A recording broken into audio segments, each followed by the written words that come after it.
Spoštovani gledalci, poslušalci naših posnetkov, lepo pozdravljeni. Ob 80-letnici konca druge svetovne vojne oziroma o obletnicah iz leta 1945 smo že nekaj posnetkov posneli, ki si jih lahko pogledate. Mislim, da bo tole nekako zadnji, ker je pravzaprav tudi o dogajanju, ki pa je post festum, torej po koncu vojne. Z Kornelijo Ajlec bova nekaj besed namenila Nürnberškemu procesu. V preteklih stoletjih je bilo običajno, da so zmagovalci v vojni z nasprotnikom obračunali. Recimo ob glavo so ga spravili ali kako drugače, izgnali kakšne silne oddaljene kraje ali kaj podobnega. Ampak zelo često je nasprotnik itak končal na bojnem polju. To je bolj ali manj trajalo vse do prve svetovne vojne, ko so neke ideje se počasi pojavljale, ampak v praksi pravzaprav neko večje sojenje vojnim zločincem, kot bomo rekli, pa seveda rangirano od zgoraj navzdol, se je pa potem zgodilo šele z drugo svetovno vojno. Mirovna pogodba po prvi vojni je sicer zahtevala neka sojenja nemškim, predvsem poveljnikom, ampak so to potem na koncu prepustili, naj to Nemčija sama stori, nekaj malega se je zgodilo, ampak nič silnega. Predvsem so, kot bomo rekli, nasankali so ta nižji kadri, ne pa Ludendorff ali pa kakšni drugi poveljniški kadri iz cesarske vojske.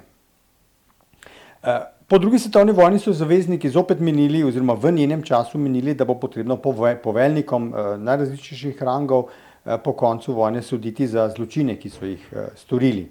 Obstali sta dve sodišči, eno za nemške poveljnike v Nürnbergu, poznamo tudi za japonske v Tokiu.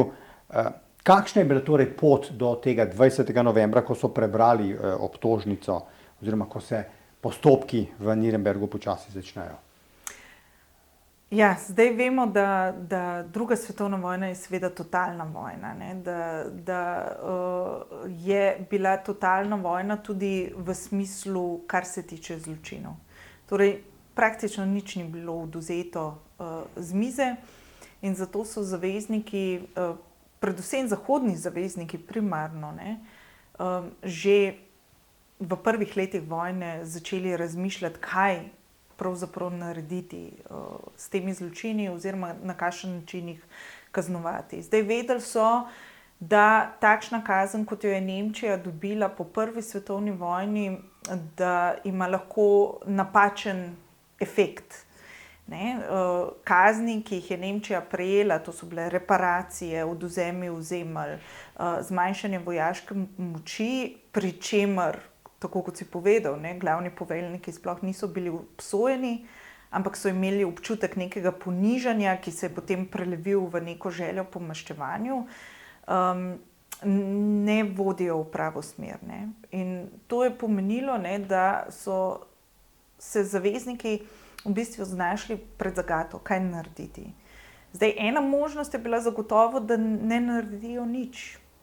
Da enostavno pustijo stvari tako, kot so, da ko se vojna konča, bodimo srečni, da se je končala in pustimo stvari. Druga možnost je bila, tako kot si povedal, da bi se ponovil nek proces, ki ga deloma poznamo iz starejših vojn, torej da bi prišel neki izvršilni ukaz, ki bi zahteval poboj na tisoče vojakov, pri čemer je seveda obstajala možnost, da bi ustrelili oziroma umorili tudi nekoga, ki pa morda ne bi bil mogoče kriv očitanih zločinov. In to predvsem ni bilo všeč Churchillu in Rooseveltu. Stalin je tukaj imel nekatere druge ideje, ampak Churchill in Roosevelt to blokirata. Do konca vojne torej pridejo do tega, da izberejo tretjo možnost, to so pa sojenja. Ampak seveda tukaj pride do nove zagate, predvsem v smislu, kako soditi državljanom neke tuje države, kjer morda ti zločini sploh niso nezakoniti.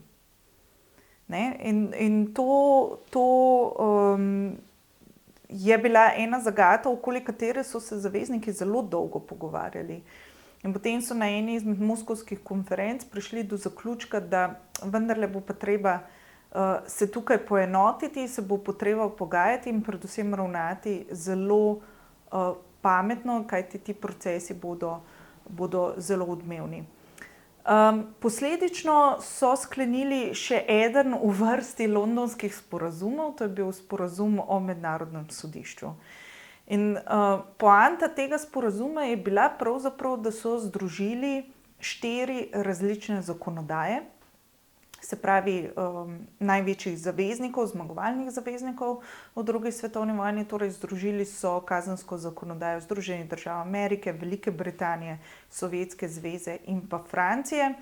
Zdaj, prevlada enega ali drugega sistema se je različno kazala.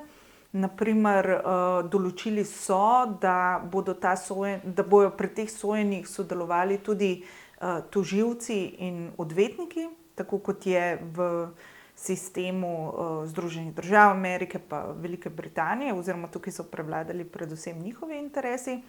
Hkrati pa, da bodo obtožnice in nato končne sodbe, končne odločitve sprejemali v zboru sodnikov oziroma nek sodni senat, kot je bilo to v navadi tako v Franciji kot tudi v Sovjetski zvezi. Skratka, tukaj so naredili kar so upali, da bo delujoč mehanizem mednarodnega sodišča, pri čemer so stopili 4 različne zakonodaje. V londonskem sporazumu so pa tudi določili 4 skupine zločinov, na podlagi katerim bodo sodili obtoženim. Zdaj, prvi je bil zelo jasen, to je bil zločin proti miru.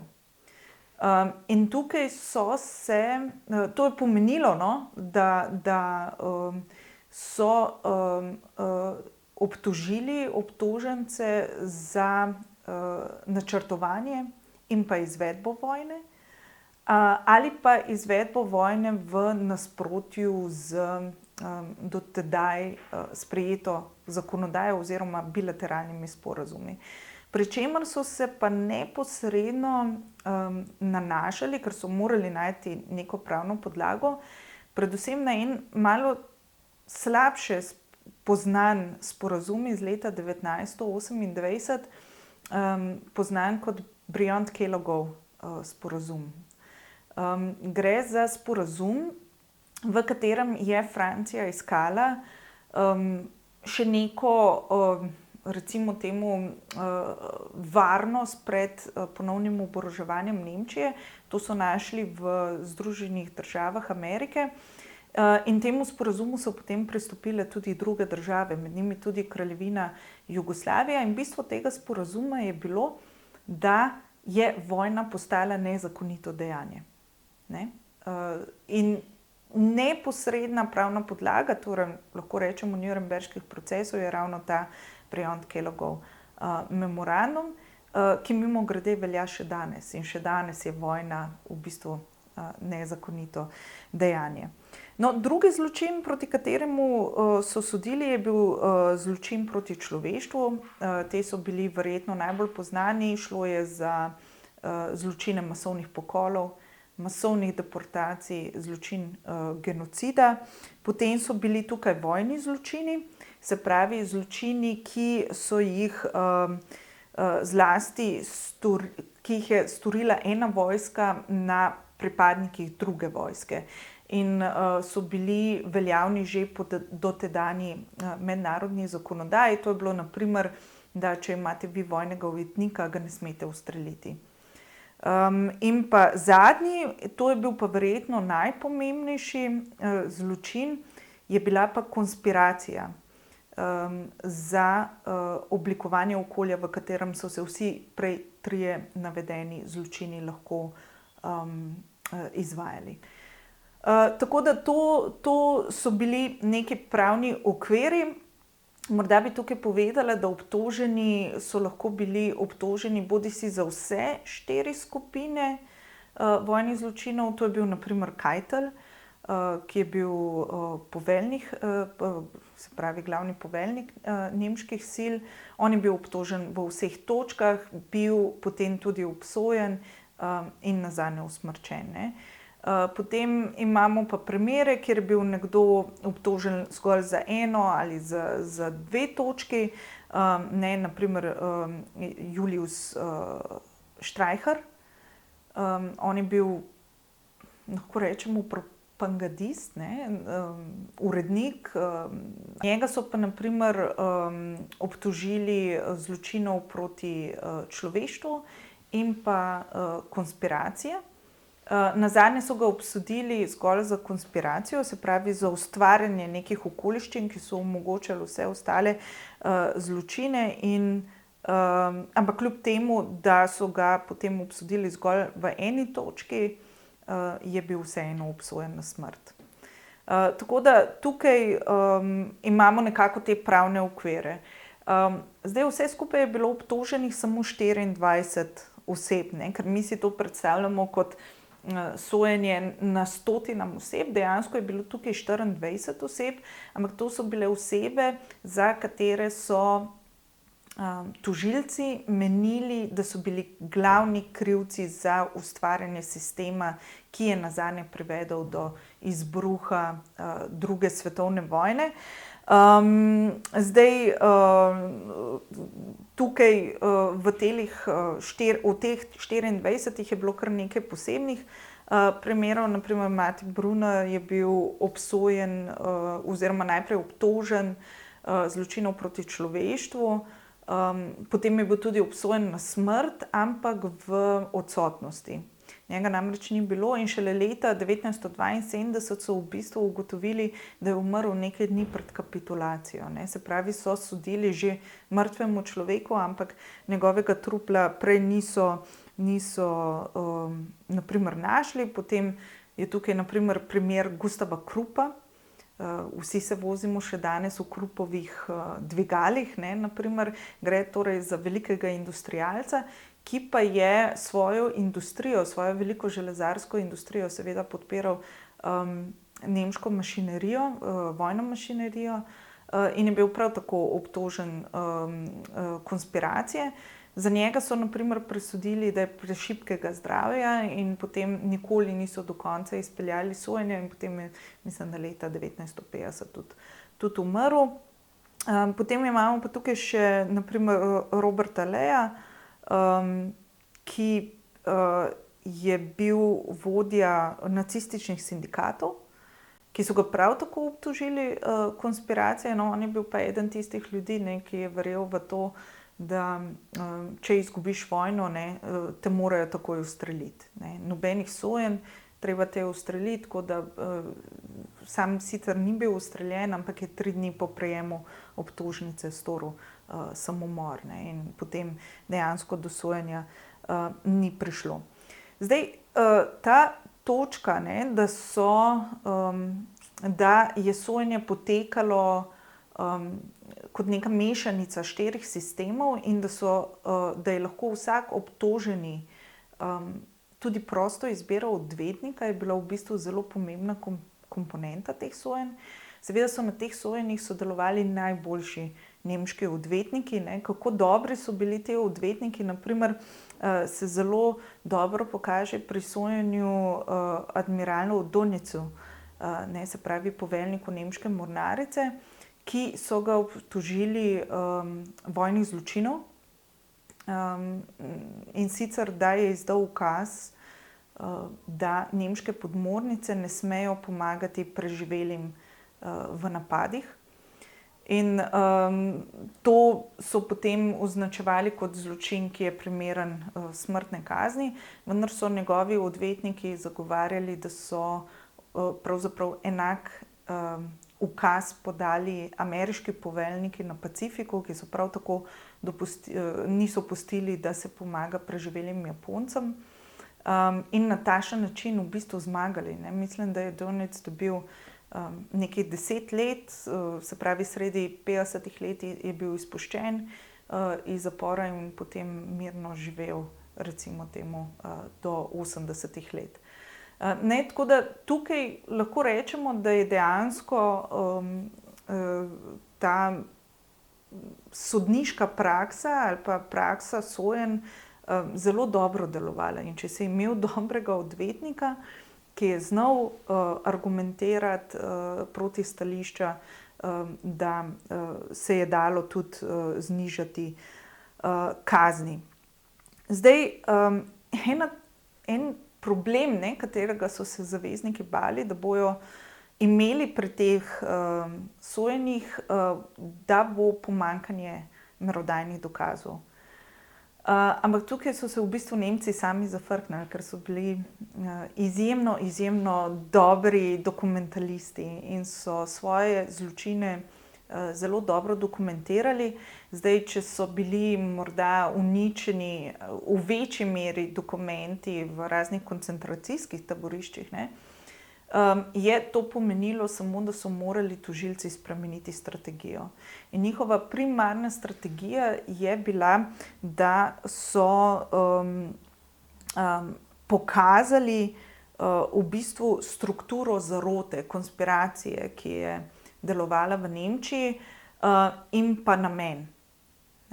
Tako so na primer vsak dan na sodišču pokazali številne obremenilne dokumente, kjer so bili zapisani neposredni citati namena napada z vsemi sredstvi. Na primer, eden izmed takih je bil govor Hitlerja svojim najožjim sodelavcem, da bo Češko-Slovaško napadel vojaško in da jo bo zradiral zemljevida Evrope. In tukaj se je to jasno videl ta namen.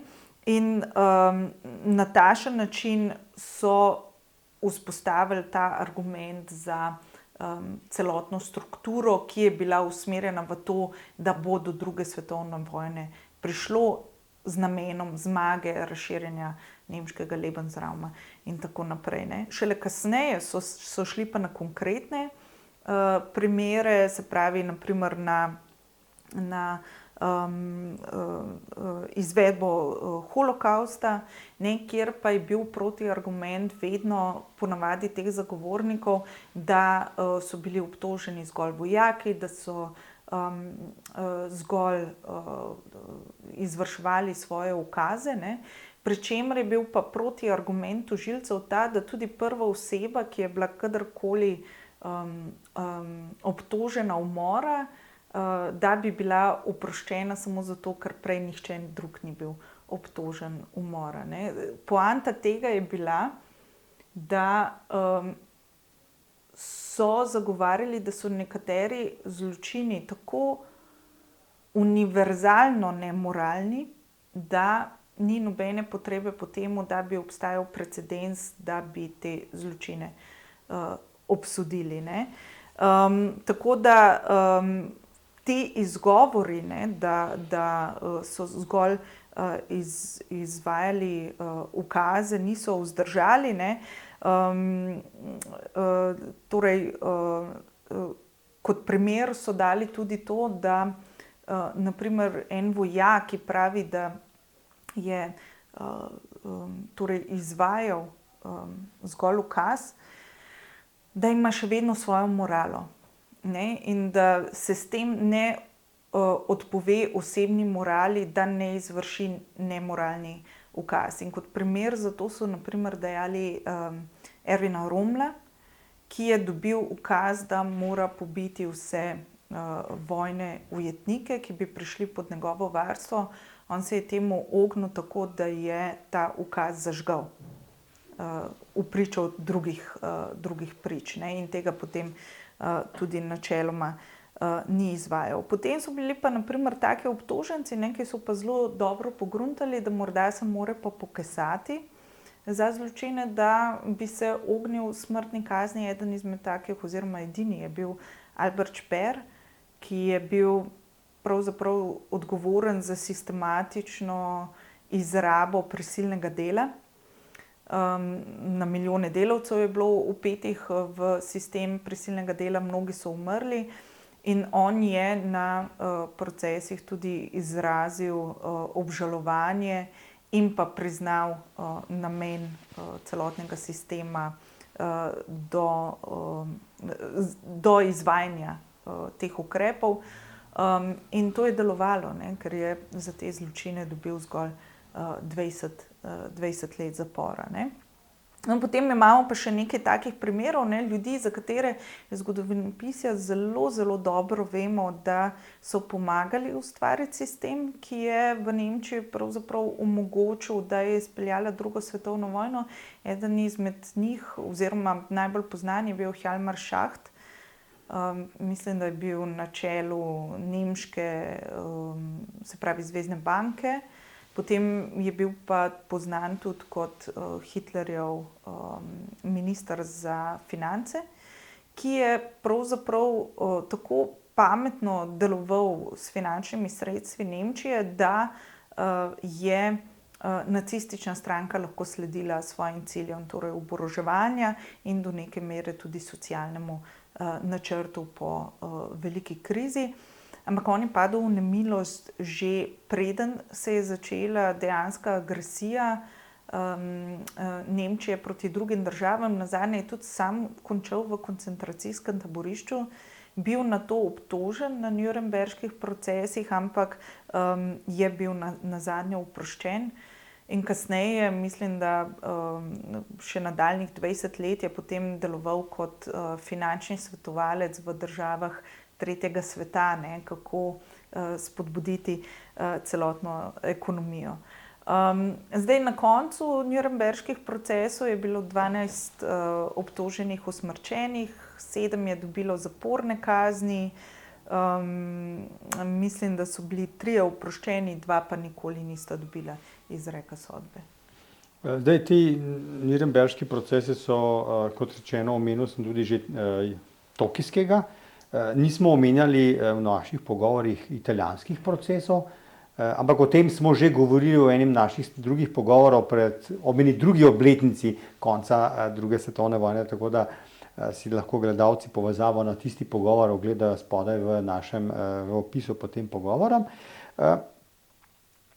To je bil zdaj verjetno v bistvu nek začetek denacifikacije tudi, ne? Drži. Ki pa vemo, da je imela tudi svoje, kako bi rekli, pluse in minuse. Ne? Minus je zagotovo ta, recimo, da ni bila kje izvajana. Recimo en tak primer kot en tak zanimiv primer smo zdaj ravno v zadnjih dneh na Retrofestu slišali, kako so se te stvari zgodile na avstrijskem Koroškem, kot en tak eksemplaričen primer, pravzaprav, kjer prostora, kjer denacifikacije sploh ni. Ampak te različni sodni procesi, kar se tiče Nemčije, to pa traja še desetletja, tako da to ni bila nikoli na nek način dokončana zgodba. Morda v zvezi samo še z lokacijo. Zakaj bil Nürnberg? Zakaj nekje drugje? Mislim, Nürnberg, ok, neko manjše mesto. Kaj je bil vzrok, da so izbrali Nürnberg? Se pravi, nürnberški zakoni je bil en razlog, drugi razlog pa zato, ker je bilo to v ameriški, ne? Se mi zdi, da... Pa še stavba je bila relativno ohranjena, zapori so, namreč sodni zapori pri sami sodni stavbi so relativno dobro ohranjeni bili. Dobro, zdaj 80 let je že minilo, ne? Neka mednarodna sodišča še vedno obstajajo, vemo, spomnimo se pač iz naših okolic tukaj mednarodnih procesov v zvezi z zločini na Balkanu. Ampak človek pa dobi občutek, da današnja mednarodna sodišča so selekcionirana, ne, kar se tiče ciljne skupine. Ne. Če sva prej zdaj si povedala, ne, v bistvu vsi 4 oziroma vsi 3 zavezniki, pa neka kompilacija zakonodaje za to, da se stvari lahko umestijo, ne. Pa vse nemške, ne, tu ne bomo protežirali koga, čeprav vemo, so bile protežiranja, recimo Werner von Braun, ne, je nemške rakete V2, ne, potem pa Američane poslal na Luno. Ne. Občutek imam, pa najbrž nisem edini, ne, da pravzaprav danes, recimo Američana nikogar ni, ne, pa bi lahko verjetno tudi kdo bil za kakšne zločine, ki so jih Američani storili, pa ali Vietnam, ali pa ne vem, Granada in podobne zadeve. Ne. Dobiš kje v kakšnih tekstih, ne, misel, da Oni v Afriki, to se je dogajalo, recimo, ko je bila Ruanda ali pa ko so nekatere druge iz Afrike, oni pridejo pred sodišče, njih priženejo pred sodišča, kakšnega odkot drugod pa ne. Kaj je danes, kakšen smisel imajo danes, oziroma kako funkcionirajo danes sodišča, če kaj na kratko? No, že prej sem povedala, Dönitz je dobil znižano kazen, zato ker so njegovi odvetniki dokazali, da so Američani pravzaprav izvajali enake ukaze, pa nihče ni pomislil, da bi Američane postavil pred sodišče ali kogarkoli iz zmagovalne strani. Lahko rečemo, da tako to je, zmagovalci pač se jim ne sodi, ampak ja, posledica, jaz bi tako rekla, posledica Nürnberških procesov in tokijskih procesov je ta, da kljub denacifikaciji in poznani kolektivni krivdi so ta sodišča namenjena predvsem temu, da se za vojne zločine ne obsodi celotnega naroda, ampak da se obsodi posameznike. To je tudi v bistvu en pomemben korak v tej teoriji narodne ali pa mednarodne sprave. Torej, ne obtoži se cel narod, to je približno tako kot če je oče morilec, ne more otrok biti odgovoren za dejanja svojega očeta ali pa mame ali pa nekega bližnjega sorodnika. Tako da v tem kontekstu je to definitivno korak naprej in ta koncept mednarodnih sodišč je posvojila, si upam reči, predvsem Evropa zaradi svoje izkušnje. Zdaj, Združene države Amerike, kolikor jaz vem, pa nisem zdajle 100% prepričana, nikoli niso pristopile k mednarodnemu sodišču oziroma ne priznavajo avtoritete mednarodnega sodišča, da bi sodila njihovim državljanom. Tukaj je v bistvu ena podobna zgodba, kot so jo imeli pred Nürnberškimi procesi, kako soditi nekomu, ki je državljan druge države, kjer morda ti zločini niti niso nezakoniti. Tako da tukaj se to vedno predstavlja in lahko rečemo, da pravzaprav tudi za sovjetsko stran veljajo enaka pravila igre. In potem še za nekatere druge države. Tudi Izrael nikoli ni, naprimer, priznaval, če zdaj rečem aktualno. Ampak po drugi strani tudi Srbija ni priznavala. Dolgo časa teh mednarodnih institucij, poznamo tiste slavne slike Slobodana Miloševića, naprimer v Hagu, kjer je prekinjal sodnike, tožilce in jim govoril, da on ne priznava tega sodišča. Čeprav ga je dejansko nova oblast v Srbiji predala mednarodnemu sodišču. Tako da tukaj je vedno vprašanje legitimitete in tako je tudi še danes. Za nekatere mednarodno sodišče deluje, za nekatere ne. Jaz vseeno mislim, da je dobro, da vsaj deluje v tem kontekstu, kot deluje, če že ne moremo imeti nečesa boljšega. Predvsem pa je dediščina, recimo temu Nürnberških procesov, ta, da se je pa razvila tudi zelo robustna mednarodna zakonodaja, čeprav se jo seveda še vedno krši, in morda tudi odstopa. Ena izmed njih je zagotovo listina o človekovih pravicah. Ta je nastala tudi zaradi izkušnje Nürnberških procesov, da ne govorim še o številnih drugih deklaracijah. Morda pa zanimivo, ena izmed zelo konkretnih, praktičnih posledic Nürnberških procesov pa je, kako zagotoviti, da bi vsi člani oziroma vsi vpleteni v Nürnberške procese razumeli, kaj se sploh dogaja v sodni dvorani. Tam so bili Sovjeti, Američani, Britanci, ki so dobro govorili oboje angleško, Nemci, Francozi. Priče različnih jezikov. Kako zdaj zagotoviti, da vsi razumejo, kaj se dogaja. Takrat so prišli na zelo inovativno idejo in to so bila simultana prevajanja. Zato vidimo te posnetke, kjer obtoženi nosijo slušalke in tako naprej. To se je torej prvič zgodilo na Nürnberških procesih in je danes temelj vseh, lahko rečemo, mednarodnih srečanj. Danes je to temelj dela v Organizaciji združenih narodov, v Evropski uniji, tudi na Retrofestu, kjer imamo simultano prevajanje. Samo še tule bom še eno reklamo naredil, pa ne zato, ker karkoli prodajamo, ampak zato, ker opozarjamo na možnost dodatnih informacij. Ne. Ana Stanič je govorila ravno o tem sestavljanju robustnega sistema, to, kar si ti zdaj omenila, ne, enega od elementov, ne, o teh stvarih, ki se zgradijo po koncu druge svetovne vojne. Neli, hvala lepa. Hvala.